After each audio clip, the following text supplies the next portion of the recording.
The third method of solving quadratic equation is by using completing the square.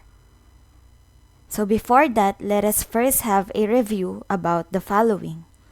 What must be added to each expression to make it a perfect square trinomial?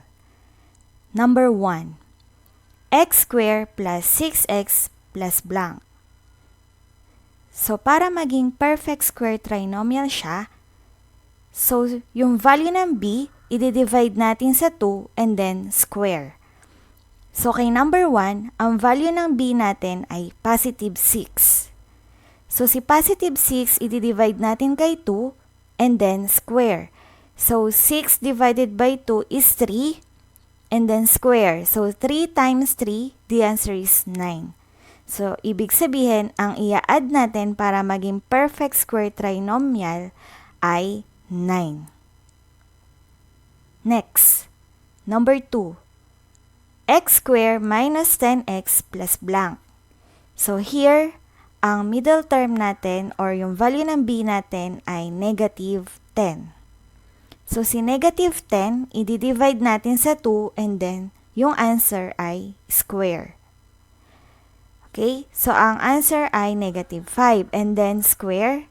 So negative 5 times negative 5, the answer is positive 25. So to make this a perfect square trinomial, so ang i-add natin ay 25. Next, number 3. X squared minus 3x plus blank. So ang value ng b natin dito ay negative 3. So si negative 3 divided by 2, so fraction. So magiging negative 3 over 2 square. So the answer is 9 over 4. So ang i-add natin to make this a perfect square trinomial ay 9 over 4. Next, number 4. X squared minus 3 over 4x plus blank. So ang value ng b natin ay negative 3 over 4. So si negative 3 over 4, i-divide natin siya sa 2. So ang rule, kapag fraction ang dinidivide natin, si division magiging multiplication, and then yung divisor ay kukunin ang reciprocal.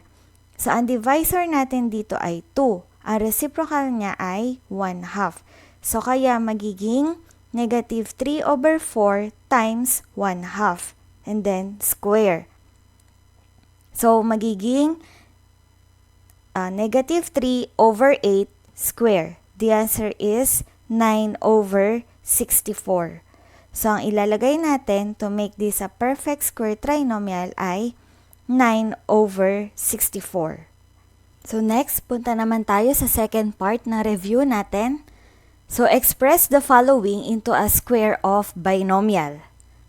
So number 1, x squared plus 24x plus 144. Okay? So kailangan magawa natin siyang in the form of a square of binomial or in the form of the square of a plus b. So the first step is to get the square root of x squared. So the square root of x squared is x. Next, kunin yung sign ng middle term. So which is positive kay number 1. So lagay natin ay positive. And then, square root of the last term, so square root of 144, the answer is 12. So the square of binomial of x squared plus 24x plus 144 is the square of x plus 12. Next, number 2, x squared minus 16x plus 64. Okay, so magsulat muna tayo ng parenthesis na may square. Kasi nakakalimutan madalas yung square dun sa nasa labas. Okay, now, so get the square root of x squared. So the answer is x. And then the value of b or the sign of b is negative. So negative sign yung ilalagay natin. And then the square root of 64 is 8. So therefore, the square of binomial of x squared minus 16x plus 64 is the square of x minus 8. Next, number 3, x squared minus 7x plus 49 over 4. So, get the square root of the first term. So, the square root of x squared, the answer is x. And then, the sign of the middle term is negative. So, ang ilalagay natin ay negative. And then, square root of the last term. So, we have the square root of 49 over 4. The answer is 7 over 2. So, the square of binomial is the square of x minus 7 over 2. So, I hope naalala natin kung paano gawing perfect square trinomial at square of binomial. Okay. So, let us have the steps in solving quadratic equations by completing the square. So, another method of solving quadratic equations is by transforming ax squared plus bx plus c equals 0 into the form x minus h squared equals k, where k is greater than or equal to 0. So, to solve the quadratic equation ax squared plus bx plus c equals 0 by completing the square, so you may follow these steps. Number 1, divide both sides of the equation by a, then simplify. Next, number 2, write the equation such that the constant term is on the right side and the other two terms are on the left side. Next, number 3, add the square of 1/2 of the coefficient of x on both sides of the equation. It will make the left side of the equation a perfect square trinomial. Next, number 4, express the left side of the equation as a square of a binomial.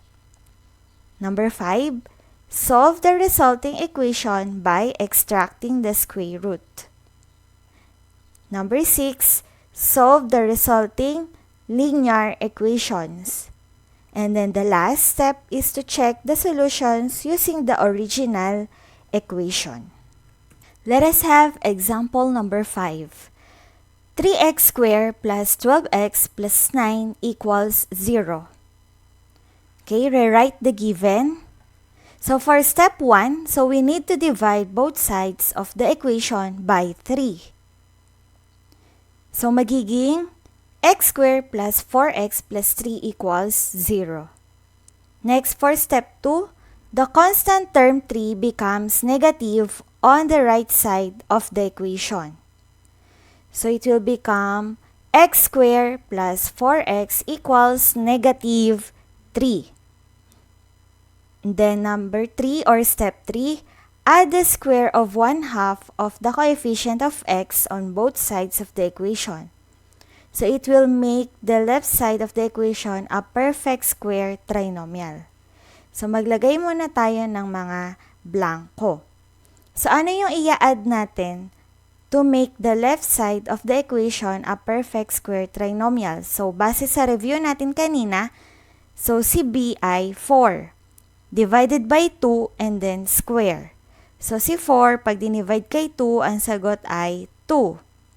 And then square. 2 times 2, the answer is 4. So, ibig sabihin, ang i-add natin on both sides of the equation ay 4. And then, so magiging x squared plus 4x plus 4. And then, negative 3 plus 4, the answer is positive 1. Next, step 4.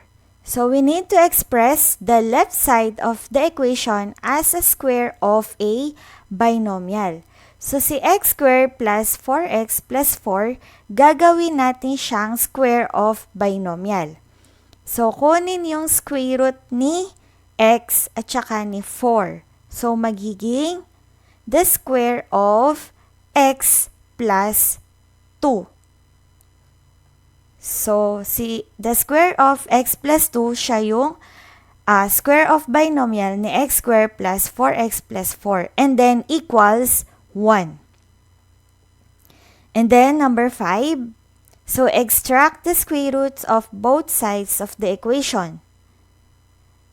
Okay, so the square root of x plus 2 square, the answer is x plus 2. Equals the square root of 1 is positive and negative 1. Next, step 6. By addition property, 2 becomes negative 2 on the other side of the equation. So, nag-add tayo ng negative 2 on both sides of the equation. So, kaya magiging x equals negative 2, positive negative 1. So, paghiwalayin natin si 1, so isang positive at isang negative, so magiging x equals negative 2 plus 1, then yung isa, x equals negative 2 minus 1. So, isimplify natin. So, x equals negative 1, and then yung isang value ng x ay negative 3. Okay? So, ang value ng x natin ay negative 1 and negative 3. So, the last step is to check. So, we need to substitute the obtained values to the original equation. So, for x equals negative 1, so the original equation is 3x squared plus 12x plus 9 equals 0. So, may question mark kasi hindi pa natin alam kung mag-i-equal nga ba siya kay 0. So, palitan si x ng negative 1. So, magiging 3 times the square of negative 1 plus 12 times negative 1 plus 9 equals 0. So, simplifying 3 times the square of negative 1, so magiging 3 times 1.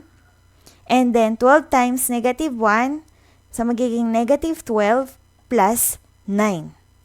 So, magiging 3 minus 12 plus 9 equals 0.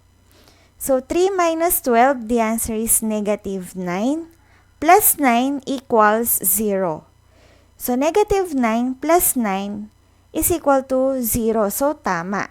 So, ibig sabihin, si negative 1 ay solution ng given quadratic equation. Next, number for x equals negative 3. So, again, the original equation is 3x squared plus 12x plus 9 equals 0. So, palitan ng negative 3 lahat ng x. So, magiging 3 times the square of negative 3 plus 12 times negative 3 plus 9 equals 0. So, simplifying 3 times the square of negative 3, so magiging 3 times 9. Then, minus 12 times negative 3 is negative 36. Plus 9 equals 0. So, 3 times 9, the answer is 27. Minus 36 plus 9 equals 0. So, 27 minus 36, the answer is negative 9 plus 9 equals 0. So, negative 9 plus 9, that is equal to 0. So, parehong 0 both sides of the equation. So, therefore, negative 3 is also one of the solutions. So, let us have additional examples. Given x squared plus 8x minus 9 equals 0. So, rewrite the given. Okay? So, wala na tayong i-divide kasi ang value naman ng a natin ay 1. So, the constant term, negative 9, becomes positive on the right side of the equation. So, addition property. So, add 9 on both sides of the equation. So, magiging x squared plus 8x equals 9.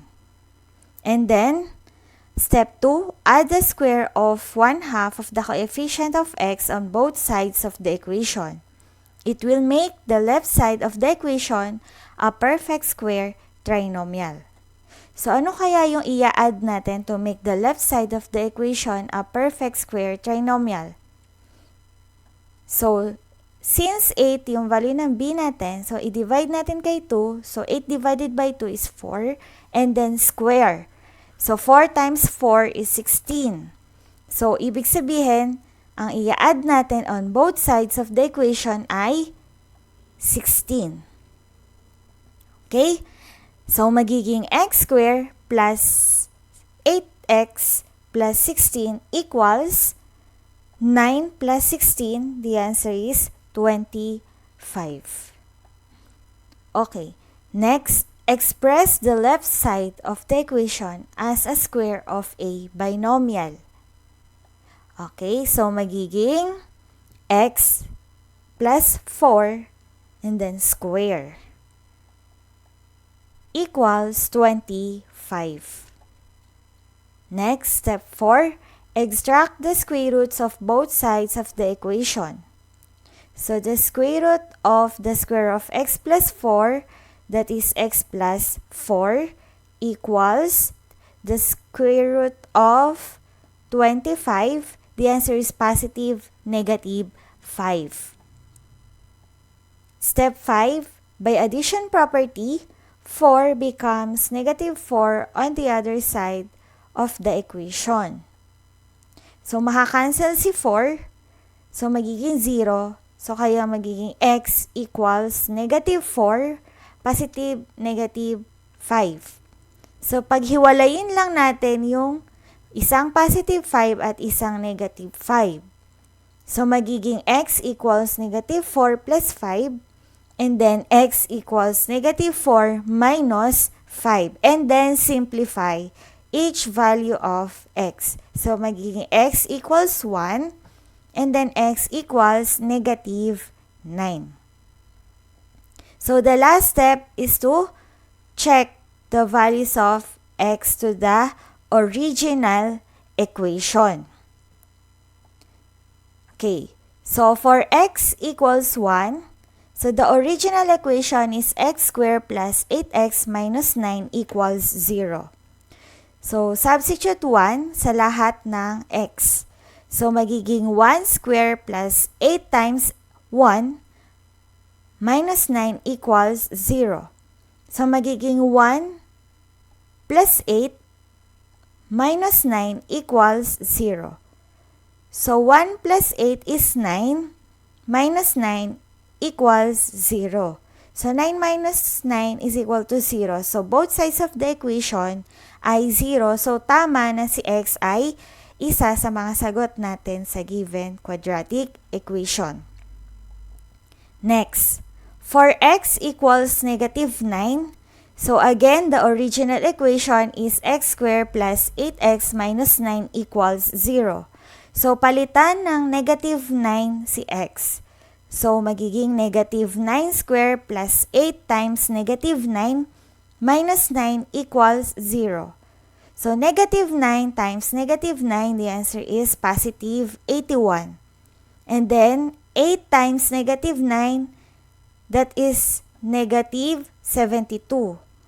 Minus 9 equals 0. So, 81 minus 72, the answer is 9. Minus 9 equals 0.